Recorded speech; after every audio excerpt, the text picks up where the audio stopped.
How's it going, everybody? Day 2 of the National Championship. Today is actually day 3, but I never was able to do an intro for day 2, mainly because of the rain. We got rained on pretty heavy, so I was unable to film the whole day. My only goal for day 2 was to catch a bedfish for the Team Cup. I'm on Team 9s, and the way that the Team Cup works is your biggest fish each day per person, and then they add that total up. Entering today, we were in 7th place out of all the teams, and yesterday I caught the smallest fish on the team, so I knew of a bedfish. And my whole goal today was, I'm out of making the final cut pretty much. The old saying, you can't win day 1, but you can sure lose day 1. Or you can't win a tournament day 1, but you can lose a tournament day 1. Well, I lost a tournament day 1. And so now my goals have changed for the National Championship. There's no point in getting a limit today. The only thing I want to do is catch one big fish. And I know of a bedfish that is around 19 inches. And I saw it the other day, but I was unable to get to fish it. So today, I am going to go after that 19-inch fish. Once I get that 19-inch fish, I will, sorry, distracted, look at this. That green line right there. With a bell on it. Now, I'm not entirely sure what that is, but it could easily just be for gators. But back to it. So big fish is the key. Get that 19-incher, and then for the rest of the day I will be helping out my buddy Mark, who I rode here with. He's in contention to make the final 100, so my plan is to catch that bedfish, which he caught on day 1, and then go and search for more bedfish for him so he could qualify for the 3rd and final day, which is today. But that video will come out in a few days, and you guys will see how Mark did and see how our day 3 is going.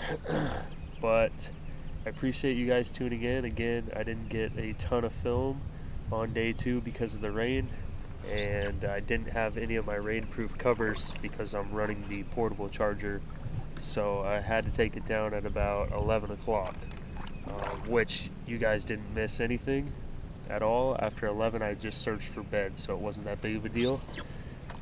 But I appreciate you guys tuning in, and make sure to check out video number 1 if you haven't. I'll post it up here, and then make sure to stick around and check out day 3 from the National Championship in Bossier City / Shreveport, Louisiana. Thanks, guys.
Alright guys, still trying to catch this bedfish. I know she's 18.7 5 inches. I really would, that'd be a good fish for our Team 9's tournament cup. And I just tied on a Gambler Lures ugly otter, and I've thrown pretty much everything I could think of at this fish, and she does not want anything, so this is the next one.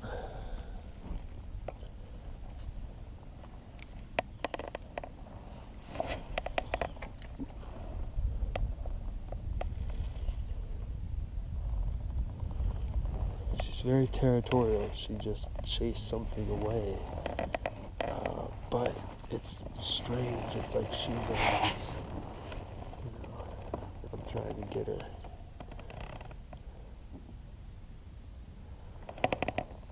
It's really hard to see the bed without the sun.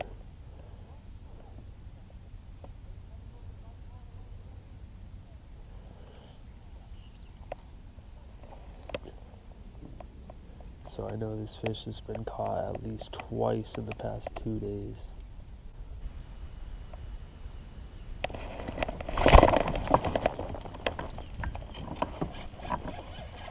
Got her for sure.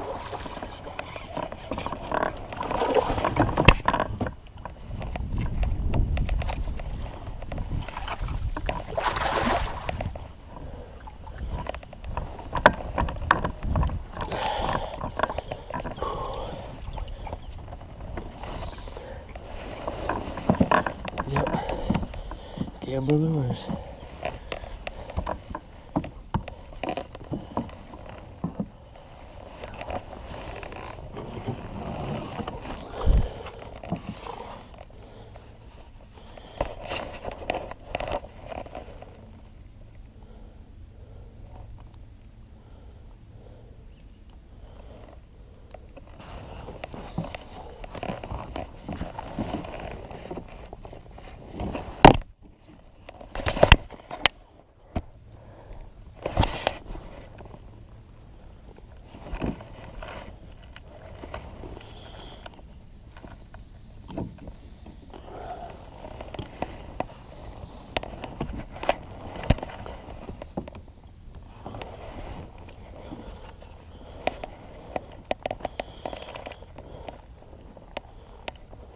No, don't pee on my phone.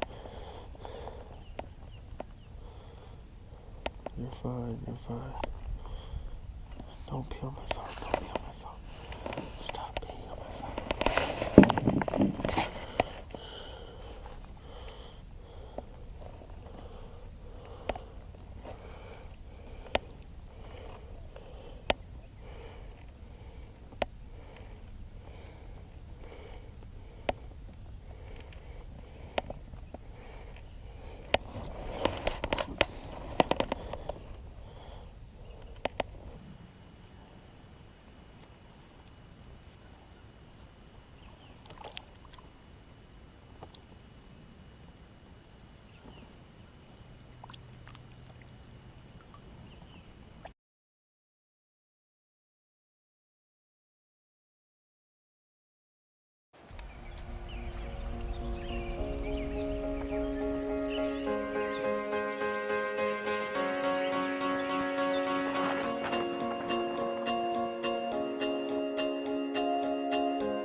Alright guys, that'll do it for video number 2.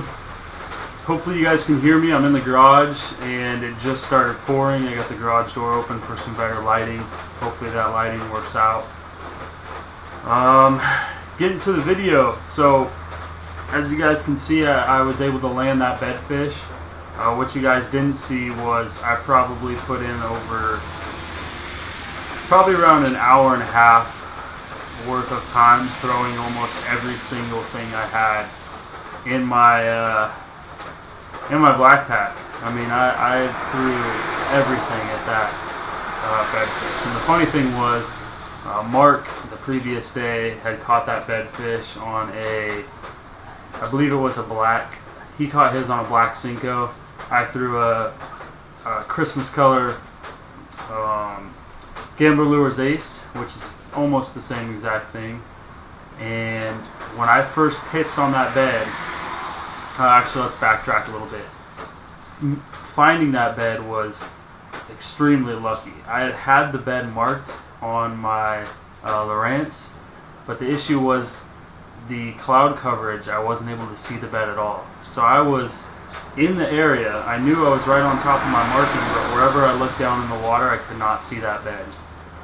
So for the first 20 to 30 minutes, I spent just trying to find the bed, knowing it was there, and then just started fan casting in the area that I knew it was. Wasn't getting any bites or any signals, any signs, because that water was only about 2 feet deep. So a lot of times you would see the wake of the fish come over to your bait, and that's what I was looking for, since there was no sun to see down into the water, and I wasn't getting it.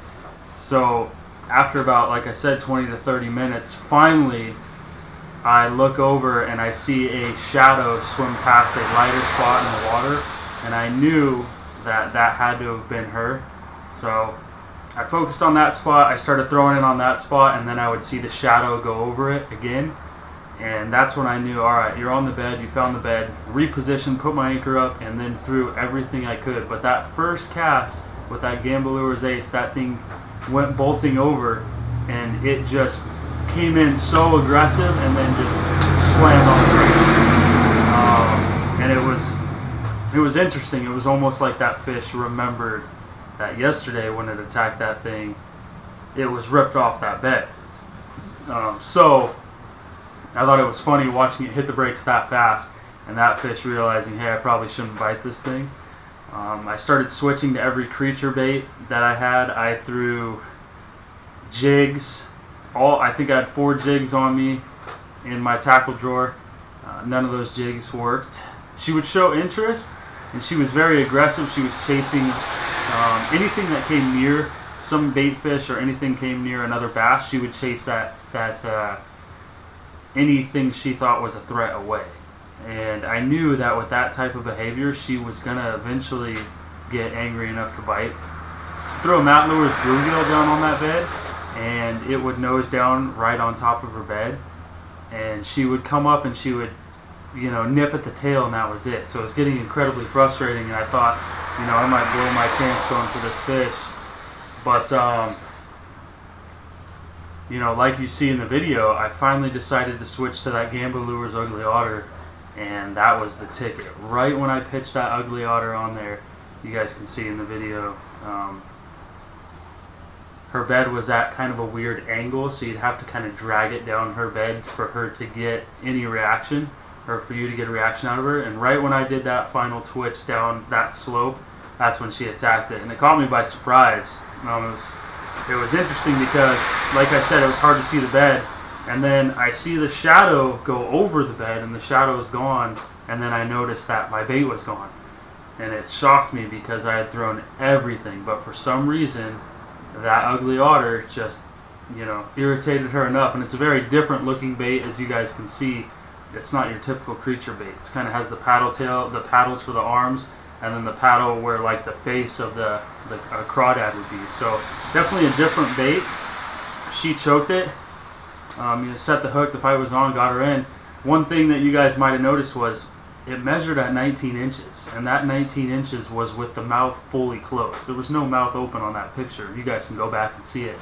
That had me a little bit confused because Mark's Mark caught the same fish, and his was 18.75. So I instantly called him to think, hey, maybe you caught the male, I caught the female. Call him over. We compared photos. It was the exact same fish, but somehow, looking at both the pictures side by side comparison, mine was 19 inches and his was 18.75 with the exact same fish. So what we thought was maybe our boards were different. So we compared our boards. He had caught another fish later in the day, and he ended up getting his limit, which was good, and he qualified for the final 100. So that's what you guys will see in day 3's video next Tuesday. But we compared a 16-inch fish later in the day, and he measured it first. I told him, don't tell me what you measure. And then he handed me the bass, I measured it, and we both measured at 16. So I don't know what the heck happened. Somehow that fish grew 1/4 of an inch overnight. Made zero sense to any of us, but it was the same exact fish, and I got 1/4 of an inch extra out of it, which he probably could have used. But that was that for the Team Cup. I'll show you guys the results of the Team Cup and how we did on the next video, because the next video is basically me following around Mark and trying to locate some fish for him, and then fishing behind him, playing mop-up duty, because day 3 for me was nothing. The Team Cup was over and I didn't qualify, and I had nothing to fish for except for a big fish challenge that KBF put up for free, so I entered that. But I stayed behind Mark. We went to a new lake, and you guys will see that video here soon. But again, I appreciate you guys tuning in. Make sure to come back on Tuesday and check out the last day of the National Championship. And then I have the San Vicente KBF Trail coming up a week from today. So, appreciate you guys. Let me know what you guys think, and I'll see you soon.